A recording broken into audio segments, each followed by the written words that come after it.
দেখতেছো ভাই, এটা হইলো তোমার কাটা কাটাটিল্লা খালাইন রোডও, মানে খালাইন রোডও কাটাটিল্লা হইটা জায়গার নাম। মানে খাম্বার বাজারটা আছে এইদিকে, ওই যে গাড়ির সামনে খাম্বার বাজার, এই যে গাড়িটার সামনে খাম্বার বাজার, এটা হইলো কাটাটিল্লা। এদিকে ওই দেখো আমরা কাছারের মধ্যে একটা সিমেন্ট ফ্যাক্টরি আইছে।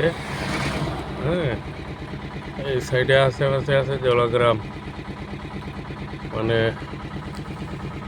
মানে সিমেন্ট ফ্যাক্টরিটা বহুত বড়, কাজ চলতেছে। দেখো, দেখার মতো মানে বানাইতেছে আর কি, বহুত সুন্দর। অথবা আমরা খাসারের মানুষও বহুত কাজকর্মে লাগবো, কিন্তু অনেক মানুষ বাঁচবো, মানুষের পেট পিট বাঁচবো, একটা সমস্যা একটু দূর হইব। এটা আজকে আমি ভিডিও করলাম। ধন্যবাদ।